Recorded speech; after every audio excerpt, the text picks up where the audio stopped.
안녕하세요. 멋진 아내 덕에 속이 후련해졌던 40대 남자입니다.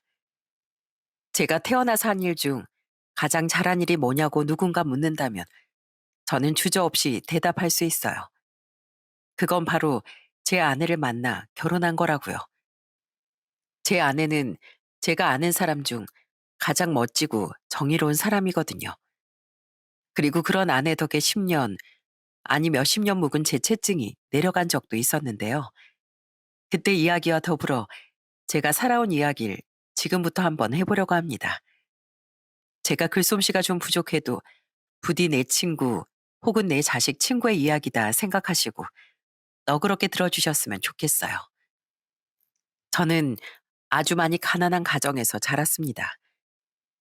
제가 어릴 적만 해도 어머니처럼 아버지 또한 다정한 분이셨어요. 우리 아들, 딸, 오늘도 잘 놀고 있었어? 아버지가 일하는 내내 얼마나 보고 싶었는지 몰라. 아버지 볼에 뽀뽀. 공사 현장 일을 하던 아버진 집에 돌아오면 저와 여동생부터 번쩍 끌어안곤 하셨어요. 집에서 우리를 돌보며 남의 집 허드렛 일을 하셨던 어머닌 그런 우리를 보곤 행복하게 웃으셨죠. 이렇듯 우린 비록 가난하지만 행복한 가족이었어요. 하지만 제가 10살이 됐던 해부터 저희 집엔 어둠이 닥쳐왔습니다. 내 인생은 이제 다 끝이야. 어둠은 아버지께 일어난 사고로부터 흘러들어왔어요. 공사장에서 일어난 사고로 인해 아버진 한쪽 다리를 평생 절어야 하는 장애를 얻으셨습니다.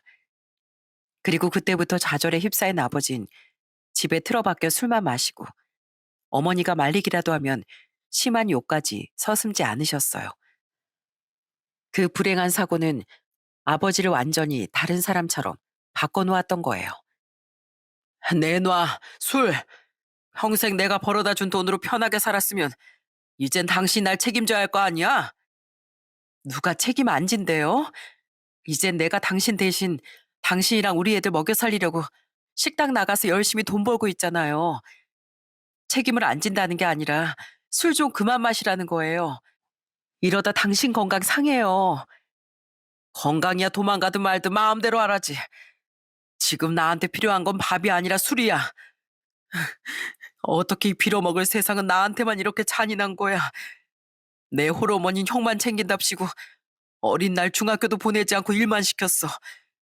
그렇게 돌아가시기 전까지 난 돈 벌어오는 기계 취급하다가 정작 쥐꼬리만한 유산에 집안 세간살이까지 전부 형한테만 주고 가셨다고. 그래도 난 세상을 원망 않고 당신과 애들을 위해서 열심히 살았어. 근데 이게 뭐야? 결국 나한테 남은 건 가난과 장애뿐이야. 그런데 내가 술 없이 어떻게 견딜 수 있겠어? 아버지가 불쌍했지만 그로 인해 힘들어하는 어머니를 보면 아버지가 원망스럽기도 했습니다. 어머니가 적은 여자 혼자 벌이로 가족을 부양하는 일은 많이 고됐습니다. 때문에 저희 집 형편은 날이 갈수록 기울었고 저와 동생은 아주 궁핍한 어린 시절을 보내야 했죠. 학교에 도시락을 싸갈 돈조차 없어 저와 동생은 물로 배를 채우는 날도 부지기수였어요. 강기명은 거지래요, 거지래요. 나 거지 아니야. 그냥 배가 안 고파서 밥 안 먹는 거야. 때문에 전 친구들에게 놀림도 많이 받았습니다. 어린 마음에 자존심을 세우며 절 노리는 친구들을 때려 눕히기도 했고 동생을 놀리는 애들을 혼쭐 내주기도 했죠. 그래도 마음도 몸처럼 단련이 되는 거더군요. 잦은 놀림을 받으며 살다 보니 그것도 나름대로 적응이 되고 무뎌지더라고요. 때문에 전 나중엔 누가 놀려도 한 귀로 듣고 흘릴 정도로 마음이 굳건해졌어요. 김영아, 너 씨름부에 한번 들어가 볼래? 선생님이 보기에 넌 재능이 있어. 네? 근데 저희 집엔 돈이 없는데요. 저는 중학교에 올라가며 씨름부에 들어갔습니다. 잘 먹지 못해 마른 편이었는데도 타고난 운동신경이 있었는지 국민학교 때 선생님이 절 씨름부가 있는 중학교에 추천해 주셨거든요. 전 이렇게 찢어지게 가난한 집 자식인 제가 운동을 할 수 있을까 싶었어요. 하지만 재능이 있으면 단체에서 후원도 해주고 무엇보다 식사를 잘 챙겨준다는 말에 덥석 씨름을 시작하게 된 겁니다. 하나라도 입을 덜면 제 동생이 적어도 도시락을 못 사갈 날은 없어지겠다 싶었거든요. 물론 저도 밥을 마음껏 먹을 수 있으니 좋았고요. 그렇게 저는 중학교에 들어가며 합숙 생활을 시작했습니다. 야, 강기명, 너 그렇게 매번 밥 다 안 먹고 몰래 남기면 감독님이 혼내실걸? 매번 그런 것도 아니고 어쩌다 조금씩 남기는 건데 뭐. 안 들키면 돼. 내일 집에 가는 날이란 말이야. 이렇게 맛있는 걸 어떻게 나만 먹을 수 있겠어? 그렇게 시작한 씨름은 너무 힘들었지만 그만큼 재미도 있었습니다. 그렇게 씨름부 생활에 적응하며 저는 주말마다 집에 몰래 남겨뒀던 반찬들을 가져가기도 했어요. 여름엔 종종 반찬들이 쉬기도 했기에 최대한 오랫도록 상하지 않는 반찬들을 남겨뒀다가 말이죠. 물론 아버지 술안주로 빼앗길 때도 있었지만 그렇게라도 어머니와 동생에게 맛있는 음식을 가져다 주고 싶었거든요. 아직 어린 제가 그렇게라도 가족에게 뭔가를 해줄 수 있다는 사실이 저를 참 기쁘게 만들었어요. 물론 그 시절이 온통 기쁨으로 가득했던 건 아니었습니다. 야, 거렁뱅이, 나 오늘 도시락 반찬으로 소세지 사왔는데 좀 줄까? 잘 싸뒀다가 주말에 가난한 너네 가족 가져다 줘야지. 니네 가족 소세지 구경은 해봤대냐? 제가 중학교 2학년 때 같은 반이었던 친구들 중엔 이동윤이란 애가 있었습니다. 공부는 비록 잘 못했지만 집도 잘 살고 싸움도 잘하는 소위 학교에서 짱이라고 불리는 애였죠. 그 앤 늘 같은 반이었던 절 조롱하고 시비를 걸었어요. 내가 거렁뱅이면 넌 무지렁이다. 야, 넌 어떻게 운동부인 나보다도 공부를 못하냐? 그렇게 나 따라다니면서 놀릴 시간에 교과서 좀 들여다봐라. 너 기억 니은을 읽을 줄 알지? 뭐야? 뭘 뭐야래. 할 말 없으니까 괜히. 야, 귀찮게 굴지 말고 소세지나 열심히 씹어 먹어라. 물론 그때마다 저는 지지 않고 받아쳐 줬습니다. 그 애가 유독 저에게만 더 시비를 걸게 된 건 계기가 있었어요. 거들먹거리고 다니기 좋아하던 그 앤 학기 초에 제게 씨름을 하자고 졸라댔었어요. 저희 반의 씨름부는 저뿐이었거든요. 야, 뭐 씨름이 별거냐? 씨름도 결국 힘싸움 아니야. 난 너희 씨름부 애들이 운동 좀 한다고 거들먹거리고 다니는 거 진짜 꼴 보기 싫더라. 왜? 듣기 싫어? 그럼 어디 한번 덤벼봐. 씨름 같은 건 내가 한 번에 발라버릴 테니까. 처음엔 귀찮아서 거절했습니다. 하지만 평소 애들에게 시비도 잘 걸고 더럽게 깐죽거리던 그놈은 계속 저를 쿡쿡 찌르며 강요하더라고요. 결국 저는 그놈이 다시 덤비지 못하게 아예 코를 납작하게 눌러줘야겠다 생각하곤 알았다고 대답했어요. 진즉 그럴 것이지. 야, 덤벼! 덤벼! 어! 와, 이동윤이 강기명한테 한 방에 KO 당했어. 그리곤 한 방에 엎어치기로 그놈을 넘겨버렸죠. 전 아파서 일어나지도 못하던 그놈에게 이렇게 말해줬어요. 네가 평소에 우쭐대고 거들먹거리고 다니는 건 내가 상관 안 하는데 나 건드리지 마라. 가뜩이나 훈련 받느라 피곤하니까. 그러면 저를 더 귀찮게 하지 않겠다 생각했건만 아니더군요. 그 뒤로 그놈은 포기하지 않고 오히려 집중적으로 절 놀리고 무시하기 시작한 거예요. 주먹이 울었지만 운동부였던 전 사고를 치면 안 됐었어요. 때문에 차마 주먹을 날리지 못하고 그놈과 똑같이 맞받아쳐 준 거죠. 어차피 그래봤자 그놈이 제게 덤비지 못할 걸 알았거든요. 그놈은 매번 다른 노는 애들을 우르르 몰고 다니면서 뻐겼지만 1대1로 붙으면 제가 이길 거라는 건 걔도 알고 저도 알고 있었으니까요. 야, 거지. 너 왜 오늘따라 생긴 게 더 우중충하냐? 너네 집 드디어 쓰러졌냐? 저 자식은 어째 날이 갈수록 생긴 게 마음에 안 들어. 너 생긴 건 내 마음에 들겠냐? 넌 오늘따라 내가 그래 보이나 본데 네 얼굴은 매일 우중충 그 자체야. 아무리 네가 정신승리 해봐라. 그래봤자 내가 거짓말에 끄떡이나 하겠냐? 이 구질구질한 놈아. 여태 끄떡했으니까 내가 무슨 말만 하면 발끈했던 거 아니야? 그리고 이동윤 너 나 사랑하냐? 난 너한테 아무 관심도 없는데 왜 자꾸 날 따라다니면서 시bil 걸어? 난 여자가 좋아 임마. 미안한데 난 네 마음 못 받아주니까 마음 접어라. 뭐야? 이게 진짜? 너 진짜 나한테 다시 한번 혼나볼래? 내 뒤에 내 친구들 안 보여? 그때 나한테 혼난 건 너 아니냐? 그리고 넌 네 친구들 아니면 나한테 덤비지도 못하잖아. 어디 다시 망신 한번 당하게 해줘? 그놈은 지겹게도 중학교를 졸업할 때까지 저를 못살게 굴었습니다. 그쯤 되니 아무리 똑같이 받아친다고 해도 저도 정말 진절머리가 나더라고요. 아마 그놈은 제게 한 방에 당한 일이 꽤나 자존심이 상했었나 봐요. 그래도 중학교를 졸업해서까지 악연이던 그놈을 볼 일은 없었습니다. 왜냐하면 저는 결국 씨름을 그만두고 고등학교 진학도 포기해야 했거든요.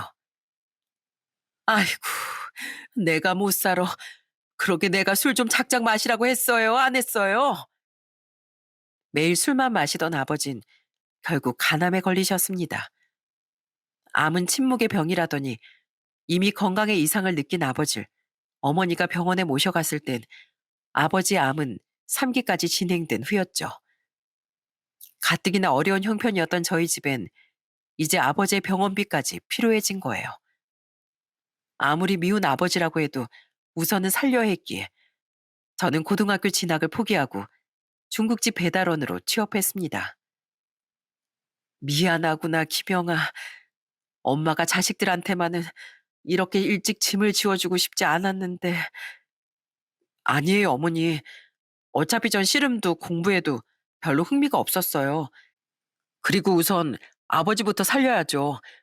너무 미안해하지 마세요. 그때 어머닌 정말 많이 가슴 아파하셨어요. 그리고 그때 착한 제 동생 또한 학교를 그만두고 돈을 벌겠다고 난리였는데 저는 그런 동생을 크게 혼냈습니다.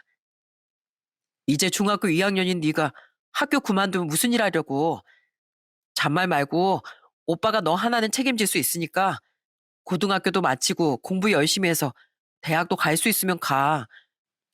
오빠처럼 고등학교 안 간다는 소리 하기만 해봐. 나에 이어서 공부도 잘하는 너까지 학업을 포기하면 어머니 마음이 얼마나 찢어지시겠어. 또 한 번 그런 소리 하면 오빠한테 혼난다. 저는 동생만은 저처럼 되게 하고 싶지 않아 열심히 돈을 벌어 집에 돈을 보탰습니다. 사람은 목숨이 희미해질 때가 되고 나서야 변한다는 말이 있죠. 그렇게 어머니와 우리 남매가 애원해도 변하지 않던 아버진 상태가 점점 악화되어 돌아가실 때가 돼서야 예전 모습을 되찾으시더군요. 아버진 과거를 뼈저리게 후회하며 가족에게 미안해하셨어요. "으, 아무리 장애를 있게 됐어도 사실 내가 돈을 벌려면 할 수 있는 일은 많았을 거다. 근데 내가 내 괴로움에만 빠져서 결국 가족 모두를 불행으로 밀어넣었구나. 김영아, 이 아버지가 너무 미안하다. 난 남들처럼 학업을 못 마친 게 천추의 한이었는데 그런 내가 내 아들을 나랑 똑같은 길로 밀어넣었구나. 내가 인생을 잘못 살았다. 내가 너무 책임감 없는 가장이었어." 특히 아버진 학업을 포기한 제게 크나큰 죄책감을 느끼셨습니다. 아버진 3년의 투병 끝에 결국 세상을 떠나셨어요. 그리고 마지막으로 의식이 있던 순간까지도 제게 미안하다는 말을 멈추지 못하셨죠. 그렇게 아버지가 돌아가신 후 어머닌 제게 진지하게 검정고시를 권하시더군요. 이 엄마가 진즉 널 더 공부시키고 싶었는데 이제야 이런 말을 해줘서 미안하다. 그래도 김영아, 이젠 들어갈 네 아버지 병원비도 없으니 너도 한결 부담 내려놓고 다시 공부해봐. 적어도 검정고시로 고등학교 졸업장은 따야 하지 않겠니? 운동이야 이미 포기했다 쳐도 공부는 다시 시작해 볼 수 있잖아. 어차피 더 재능 있는 친구들을 보며 씨름 선수로서의 미래는 진즉 포기했습니다. 하지만 사실 저도 학업에 대한 욕심은 있었기에 저는 일을 하며 틈틈이 검정고시 공부를 하기 시작했어요. 솔직히 중학생 때도 운동만 했지 공부는 거의 손에서 났었기에 그 과정이 순조롭진 않더군요. 하지만 동생이 열과 성을 다해 저를 도와주더라고요. 오빠, 오빠니 동생만 믿어. 이렇게 공부 잘하는 동생이 있는데 뭐가 걱정이야. 내가 꼭 책임지고 오빠 시험 통과하게 해줄게. 그 덕에 전 저보다 2살 어린 동생이 고등학교를 졸업한 해 함께 고등학교 졸업 학력을 취득할 수 있었어요. 한편 성인이 된 후 저는 중국집 배달을 그만두고 공장으로 일터를 옮겨 여전히 열심히 일을 했어요. 그렇게 집에 돈을 보태다 동생이 서울로 대학을 간 후엔 동생의 학비를 책임지고 한 번씩 용돈도 보내줬죠. 착한 동생은 제게 많이 미안해했지만 저는 이게 장남된 도리이고 책임이라고 생각했어요. 오빠, 나도 아르바이트도 하고 과외도 하고 있어. 그러니까 나 돈 보내주지 마. 괜히 돈 아낀다고 끼니 대충 때우지 말고 그 돈으로 친구들이랑 한 번씩 맛있는 것도 사 먹고 다녀. 공부만 한다고 대학 생활을 다 누리는 게 아니잖아. 하지만 그렇다고 제가 제 인생을 포기했던 건 아닙니다. 저는 나이 26살 때부턴 일을 하며 사이버 대학도 다니기 시작했어요. 동생이 대학을 졸업한 후 이젠 학비 걱정이 없으니 저도 공부에 더욱 욕심을 낸 거죠. 당시 작지만 자신의 식당을 차려 운영하고 계셨던 어머니는 제 학비에 돈을 보태주기도 하셨어요. 비록 사이버라곤 해도 오래도록 꿈꿔왔던 대학 공부는 제게 크나큰 즐거움을 안겨줬습니다. 우와, 진짜 여기가 이제 우리 집이에요? 그래, 우리 집이야. 고마워, 우리 아들, 딸. 너희 둘이 돈을 보태주지 않았다면 어떻게 이런 집을 마련할 수 있었겠니? 특히 김영아, 엄마가 늘 고맙고 미안하다. 서울의 나름 큰 직장에 취업한 동생은 그때부터 한 번도 거르지 않고 집에 돈을 보탰습니다. 자신을 공부시켜준 저와 어머니께 이제라도 보탬이 되고 싶다면서요. 우리 세 식구는 그렇게 다 같이 돈을 모아 작지만 작아도 마련할 수 있었어요. 그렇게 하나씩 모든 것이 안정화되니 그제야 저도 걱정을 덜고 마음도 가벼워지며 온전히 제 인생을 살기 시작할 수 있었죠. 축하한다, 우리 아들. 그렇게 고생하던 와중에도 하나씩 성취해가는 네가 이애미 너무 자랑스럽구나. 축하해, 오빠. 난 좋은 대학 나와서 좋은 직장 다니고 있는 나보다 오빠가 훨씬 대단한 사람이라고 생각해. 이건 진짜 인간 승리야. 집을 사기 몇 해 전 사이버 대학을 졸업한 전 이직에 성공했습니다. 비록 큰 회사는 아니었어도 이전의 경력과 대학 전공까지 살릴 수 있던 저희 지역 운송회사에 물류관리직으로 취업한 거죠. 연봉은 전과 비슷했지만 앞으로 더 성장하고 승진도 노려볼 수 있다는 점에서 훨씬 미래지향적인 자리였어요. 그 뒤 열심히 가족끼리 돈을 모아 집을 마련하고 또 이후엔 이제 제 앞으로 돈을 모으며 승진에만 목매고 바쁘게 살다 보니 어느덧 제 나이가 38이나 됐더군요. 사장님 안녕하세요. 오랜만에 사장님 짜장면이 먹고 싶어서 왔어요. 제가 너무 오랜만에 왔죠? 그동안 잘 지내셨어요? 어느 날 전 오랜만에 10대 시절에 일하던 중국집을 찾아갔습니다. 그곳 사장님이 너무 좋은 분이셨기에 배달 일을 그만두고 나서도 한 번씩 찾아뵙곤 했었거든요. 어린 절 채용해 주겠다는 곳이 없던 그 시절에 저를 딱하게 여기고 일을 시켜준 고마운 분이었으니까요. 물론 사는 게 바쁘다 보니 해가 갈수록 자주 찾아뵙지 못했고 그날도 무려 2년 만에 사장님께 얼굴을 비춘 거였어요.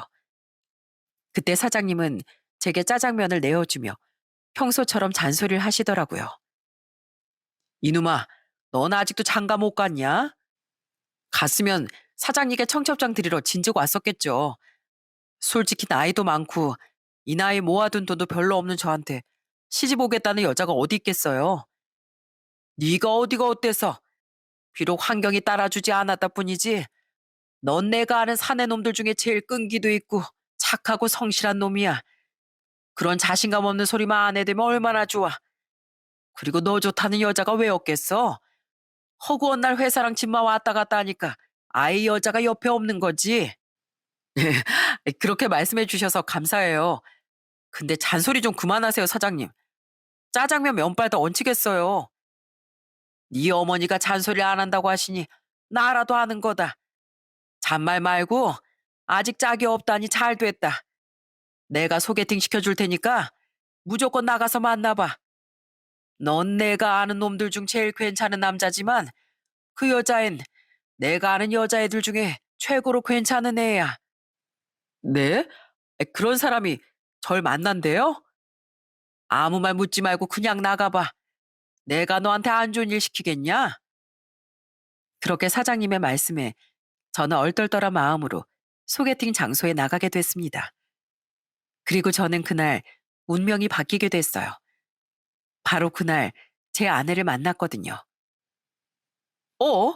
너? 어? 김영 오빠. 와, 대박. 오늘 나온다는 세상에서 제일 괜찮다는 남자가 오빠였어? 아내를 처음 본 순간 우린 둘 다 깜짝 놀랐습니다. 비록 세월이 흘러 얼굴이 좀 변하긴 했지만 분명 서로 아는 얼굴이었거든요. 아내는 바로 중국집 사장님의 세 자식 중 맞이인 사장님의 유일한 고명딸이었던 거예요. 제 동생과 동갑이었던 아내는 어렸을 땐 한 번씩 중국집에 놀러 오기도 했습니다. 제가 성인이 되며 중국집을 그만둔 이후론 마주칠 일이 없었지만 고등학생 때 얼굴이 고스란히 남아 있었기에 우린 서로를 한눈에 알아본 거죠.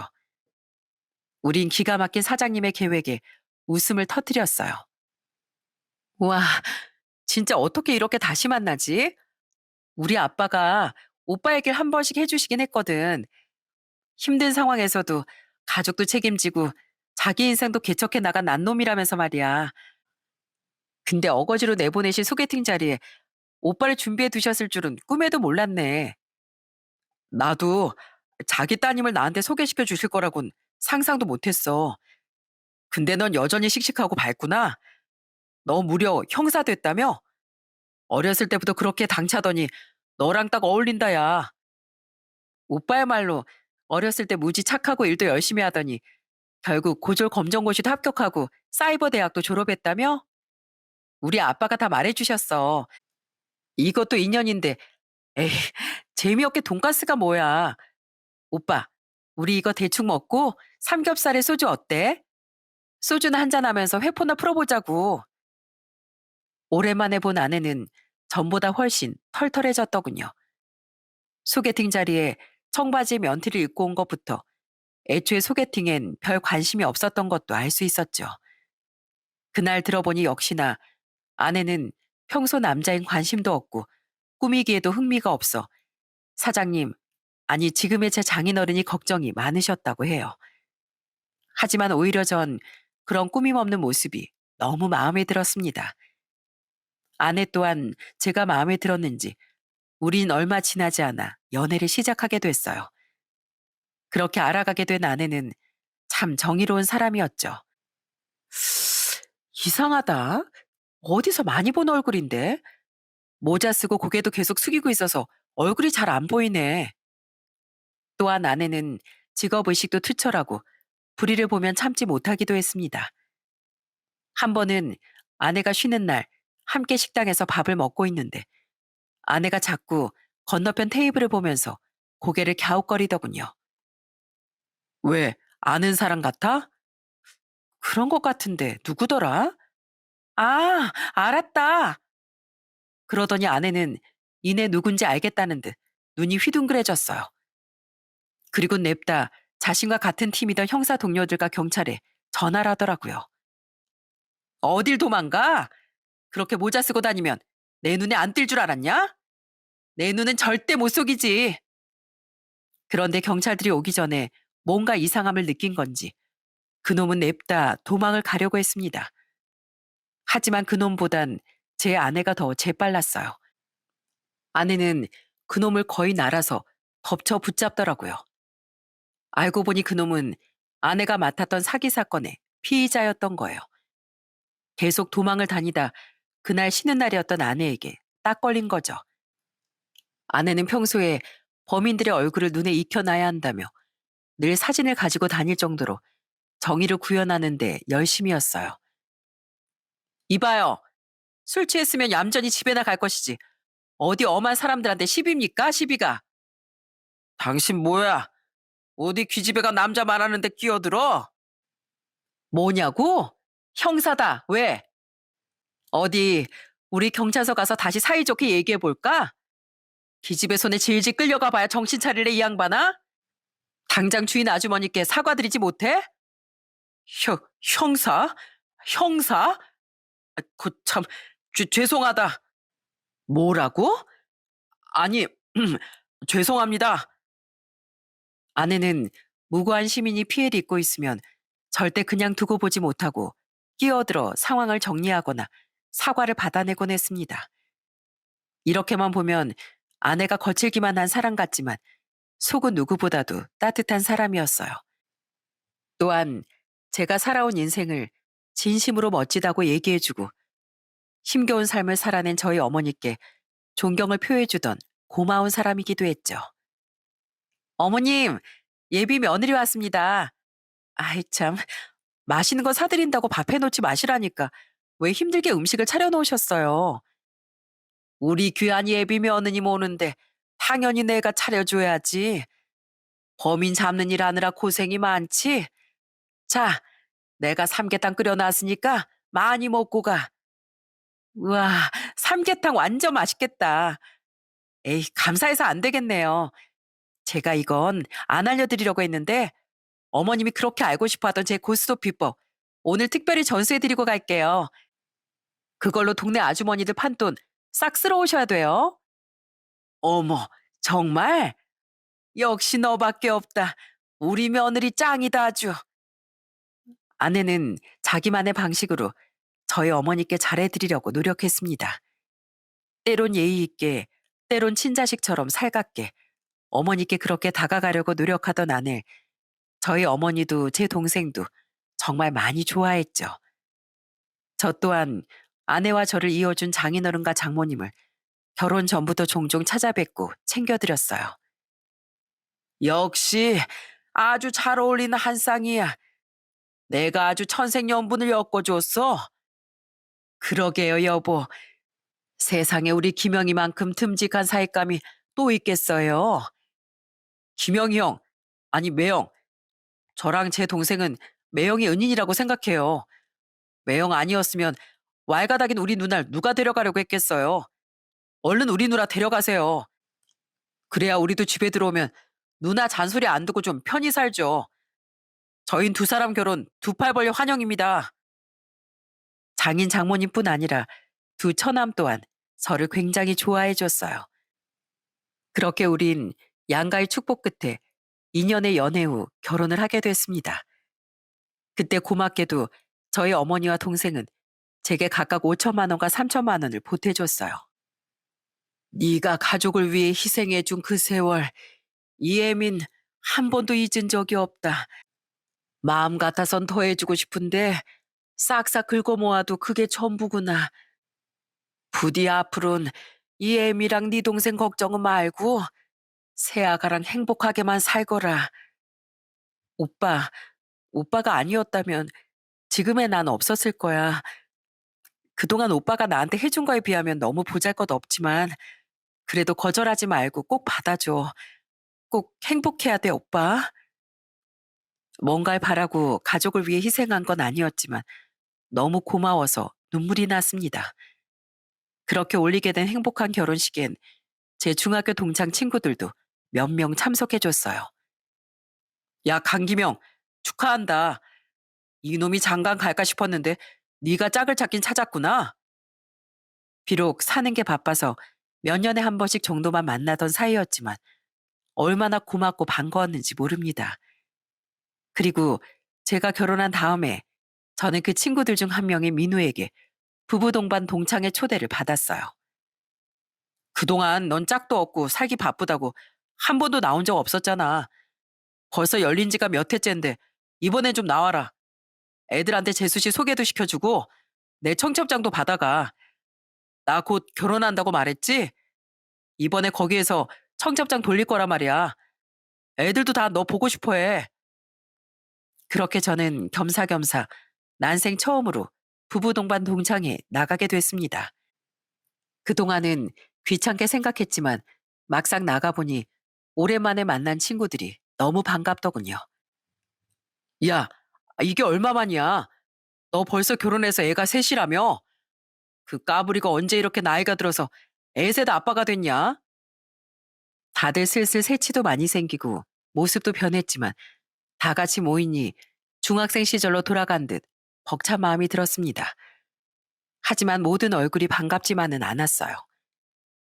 야, 강기명, 오랜만이다. 넌 전보다 훨씬 마른 게 아직도 너네 집 밥도 챙겨 먹기 힘들 정도로 가난하냐? 기억하시죠? 반갑지 않았던 얼굴은 바로 늘 제게 시비를 걸었던 동윤이었어요. 그놈은 20여 년 만에 만난 제게 지치지도 않고 또 보자마자 이죽거리더라고요. 살은 언제 그렇게 찐 건지 몸집은 집채만 해져서요. 썩 반갑진 않았어도 저 또한 중학생 시절처럼 가볍게 응수해줬습니다. 나이 들수록 살찌면 건강에 안 좋은 거 모르냐? 이런 건 관리라고 하는 거야. 근데 넌 아직도 집이 되게 잘 사나 보다? 어? 뭐 티나? 나야 뭐 부모님 돈 덕분에 나이트클럽도 차려서 운영하고 여태 잘 나가고 있지. 그래, 그래 보이네. 하도 잘 먹어서 살이 뒤룩뒤룩 찐 거 보면. 야, 너 한 120kg 나가냐? 건강 관리해 임마. 그러다 성인병 와. 내가 성인인데 아니 성인병 걸리는 게 뭐가 문제야? 헐, 이 무식한 녀석아. 너 설마 성인병이 그냥 20살 넘은 성인이 걸리는 모든 병이라고 알고 있는 거 아니지? 뭐? 아니야. 여전히 상식이 부족한 듯한 그놈에게 저는 에휴하고 한숨을 쉬어줬습니다. 그러자 얼굴이 시뻘개진 그놈은 얼른 화제를 바꾸려 들었어요. 그놈은 무슨 술집 여자처럼 가슴골이 다 파인 야시시한 원피스를 입고 있는 여자의 허리춤을 끌어안으며 제게 소개했습니다. 인사해. 우리 예쁜이야. 안녕하세요. 네 아내분이셔?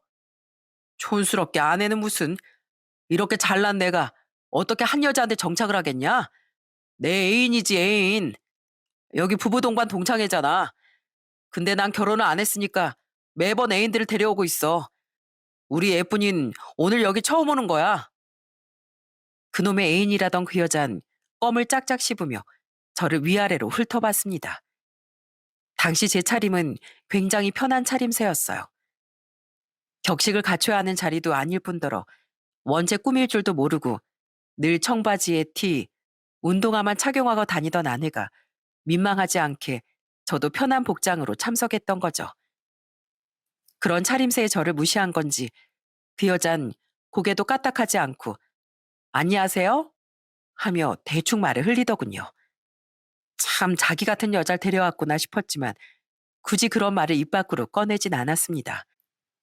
그런데 동윤이 그놈은 제 아내를 보고 씩 비웃더라고요.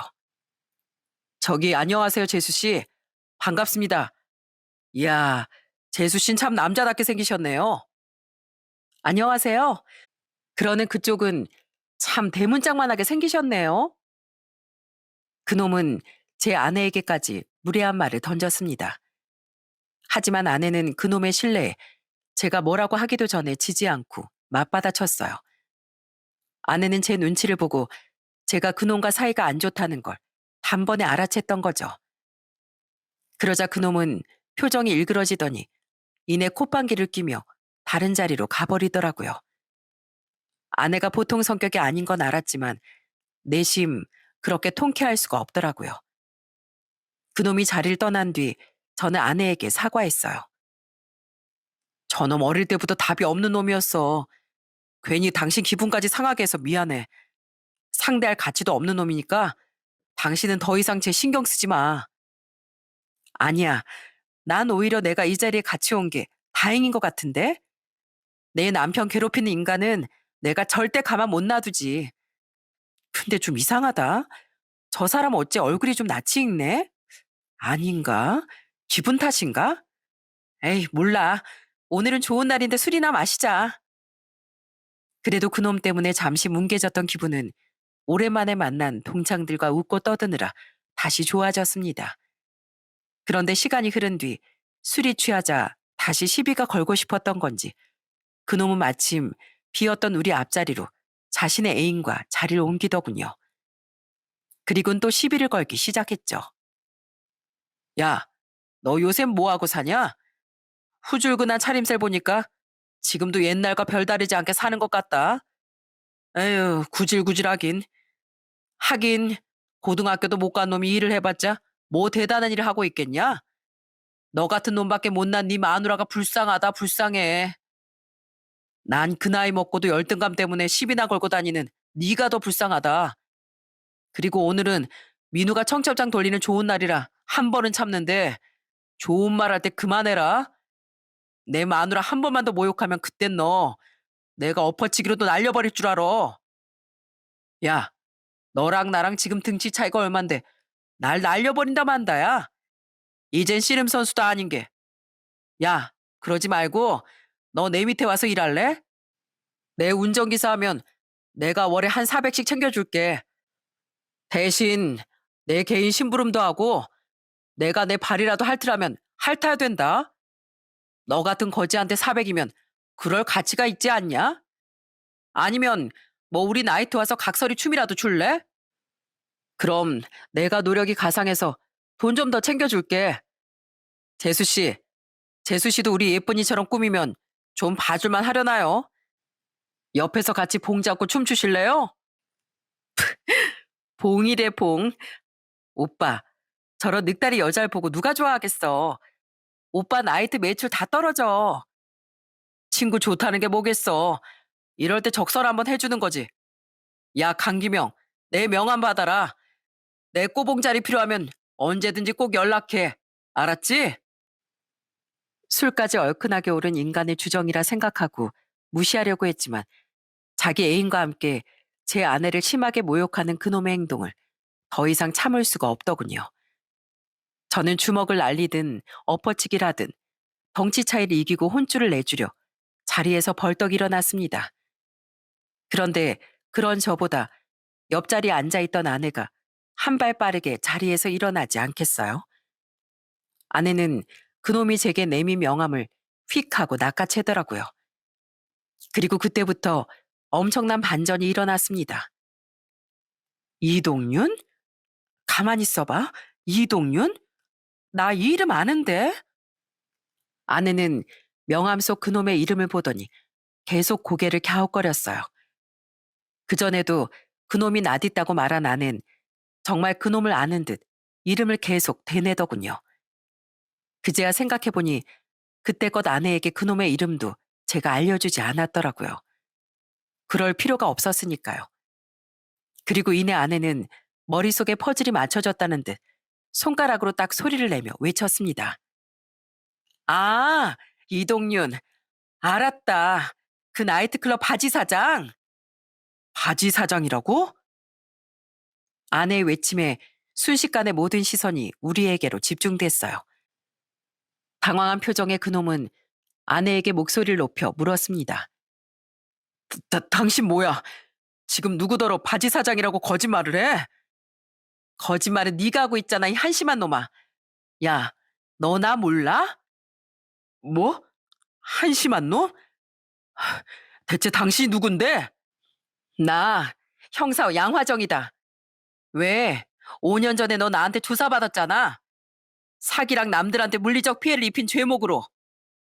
5년 전? 아, 그 선머슴 형사? 아내의 확신에 찬 말에 동윤인 뒤늦게 아내를 알아본 것 같았습니다. 꽤나 놀랐는지 그놈은 입을 틀어막더군요. 황당했어요. 그러니까 아내와 그놈은 5년 전 형사와 피의자 관계로 만난 사이였던 거예요. 그놈은 당황한 표정으로 아내에게 말했죠. 형, 형사님이 김영희 저 녀석 아내셨던 거예요? 보면 모르냐?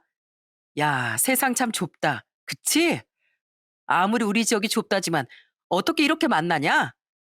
야, 너 근데 살을 왜 이렇게 쪘어? 그러니까 내가 네 이름 알기 전까지 못 알아봤잖아. 예? 제가 살이 좀 찌긴 했는데 이게 조금이냐? 최소 30kg는 찐 것 같구만. 근데 이동윤 너 왜 이렇게 아직도 설치고 다녀? 그때 너 운 좋게 미꾸라지처럼 빠져나가서 벌금형만 받았지? 그때 내가 말했지. 앞으로 행동 똑바로 하고 살라고. 그렇게 경고했는데 감히 동창회 나와서 동창을, 그것도 내 남편을 무시하고 조롱하고 있어? 제 아내는 너 잘 걸렸다라는 표정으로 그놈을 쥐잡듯이 잡기 시작했습니다. 평소 캥기는 게 많았던 건지 그놈은 기도 펴지 못하고 잔뜩 움츠러들어 있었죠. 아닙니다. 제가 감히 형사님 남편을, 아니 남편분을 조롱하다뇨. 이게 조롱이 아니면 뭐야? 들어보니까 어렸을 때도 내 남편을 그렇게 무시한 것 같은데 너 잘 걸렸다. 야, 내 남편이 뭐 중졸? 우리 남편 힘든 상황에서 검정고시 합격하고 사이버대까지 졸업한 엄연한 대졸자야. 근데 넌 굳이 따지자면 내 남편보다 못한 고졸 아니야. 예? 대졸이요? 그래. 그리고 너 그 나이트클럽 네 부모 돈으로 차린 거 아니잖아. 너희 집 재산 하나밖에 없는 자식이 네가 다 말아먹었잖아. 네 합의금 물고 네 사업비제 도박비 다 갚느라. 내가 5년 전에 너에 대한 거라면 너희 집 숟가락이 몇 개인지까지 다 조사했는데 어디서 입을 털어? 그래서 지금 너 같은 깡패 아래로 들어가서 바지 사장이나 하고 있는 주제에 뭐? 각설이? 봉춤? 운전기사? 제 아내의 폭로에 그놈은 완전히 발가벗겨졌습니다. 이제 보니 그놈은 쥐뿔도 없으면서 친구들이 아무것도 모른다고 허세를 부렸던 거더라고요.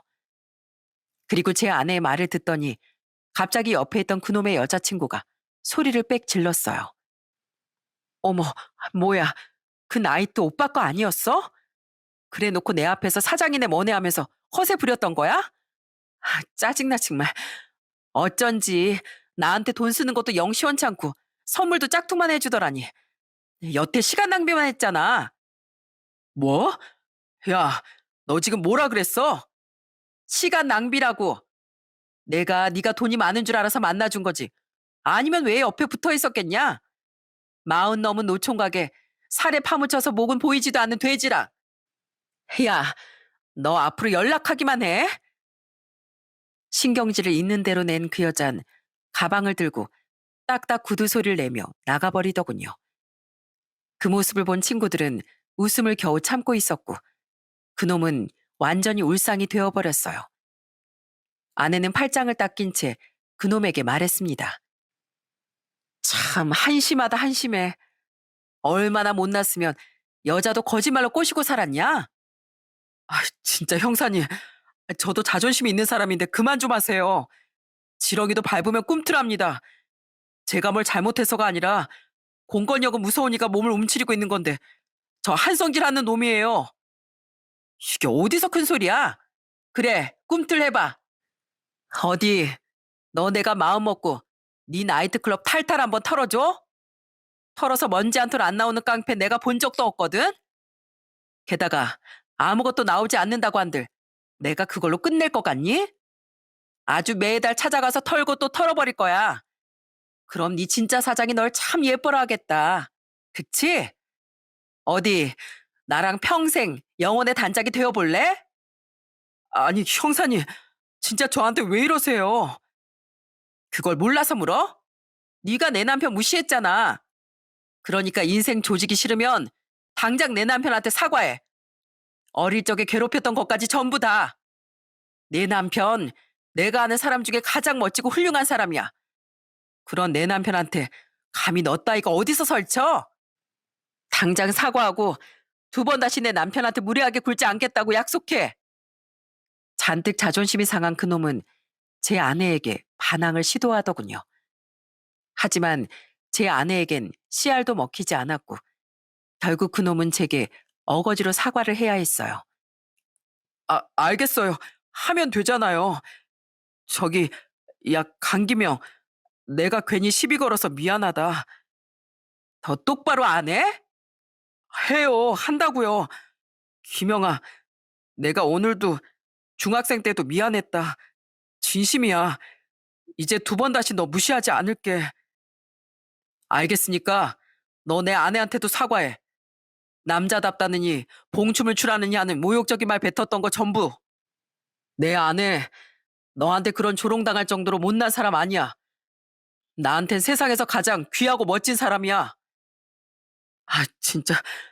저기 형사님, 아까 제 말 진심 아닌 거 아시죠? 제가 가끔 이렇게 앞뒤 분간도 못하는 개입니다. 개. 아니, 개돼지예요. 진심으로 사과드리겠습니다. 제 으름장에 그놈은 완전한 울상이 되어 제 아내에게도 사과했습니다.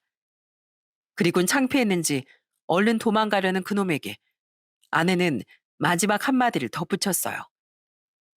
야, 너 오늘로 나와의 인연이 끝났다고 생각하지 마라. 너 내가 앞으로도 쭉 멀리서 지켜볼 테니까 사고 치지 말고 똑바로 살아. 네 남편 동창이라니까 내가 너 특별히 관리해 주는 거야. 더 큰 사회악이 되지 못하게. 알았어?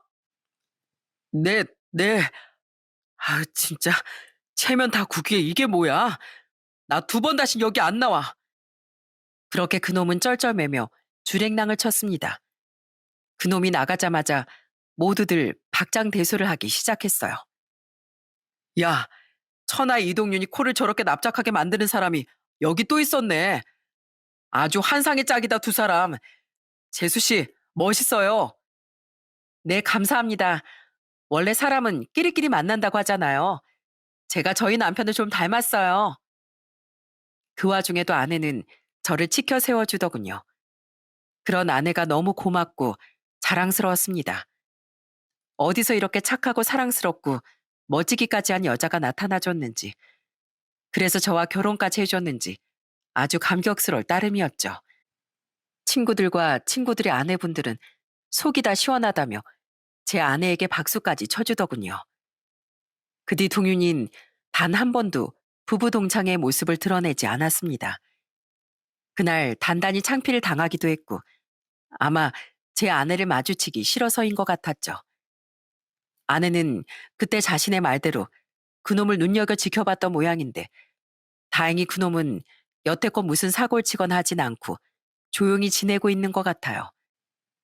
부디 그래도 같은 중학교 동창으로서 그 녀석이 다른 사람들에게 더는 피해를 끼치지 않고 얌전히 살아가길 바랄 뿐입니다. 여보, 나왔어. 아이고, 우리 사랑스러운 복동이 엄마랑 잘 놀고 있었어? 아직 뱃속에 있는 애가 그런다고 대답을 하겠어? 저희 집에 몇 달 전 경사가 생겼어요. 제 아내가 그토록 기다리던 2세를 임신한 겁니다. 지금 제법 배가 부른 아내는 휴직을 하고 집에서 쉬고 있죠. 아직 제 동생도 처남들도 결혼을 하지 않았기에 이 애는 양가에 처음으로 찾아온 손주였어요. 때문에 임신 소식을 듣고 저희 어머니와 장인 장모님이 얼마나 기뻐하셨는지 몰라요. 어른들은 지금도 몇 달 뒤면 태어날 손주를 목이 빠지도록 기다리고 계신답니다. 난 우리 손주가 강서방 자네랑 우리 딸을 딱 반반씩만 닮았으면 좋겠어.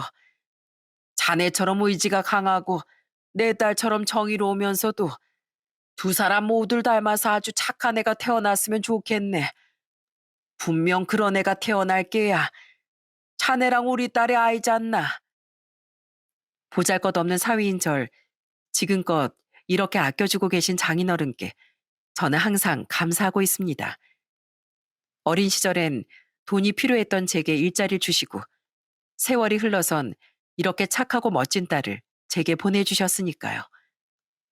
또한 전 힘든 여건 속에서도 저와 동생을 열심히 키워주신 저희 어머니께도 항상 감사하는 마음으로 살고 있죠. 그리고 그런 두 분, 아니 장모님까지 세 분처럼 저 또한 곧 태어날 아이에게 좋은 부모가 되어주고 싶어요. 제 인생에 찾아온 가장 큰 선물인 제 아내와 함께 말입니다. 과거 제 아내가 제게 그래줬듯 전 앞으로 제 아내와 아이를 지키는 듬직한 가장으로 살아가려고 해요. 부디 제 사연을 들어주신 여러분께도 혹은 여러분의 자녀분들에게도 저처럼 든든한 인생의 동반자가 꼭 나타나셨으면 좋겠어요. 그럼 전 마지막으로 사회 정의 구현을 위해 밤낮 없이 노력해 주시는 경찰분들에 대한 감사를 드리며 사연을 마치겠습니다. 물론 어느 직종이든 그렇지 못한 사람들도 있겠지만 대부분의 경찰분들은 제 아내처럼 정의로운 마음을 가지고 있다는 걸 알고 있어요. 때론 자신의 몸까지 아끼지 않고 희생해 국민을 위해 힘써주시는 경찰분들께 진심으로 감사드립니다. 저 또한 그런 경찰의 가족으로서 타의 모범이 되도록 더 선하고 정의롭게 살아가도록 노력할게요. 그럼 전 이만 여기서 인사드리겠습니다. 여기까지 함께 해주셔서 감사합니다.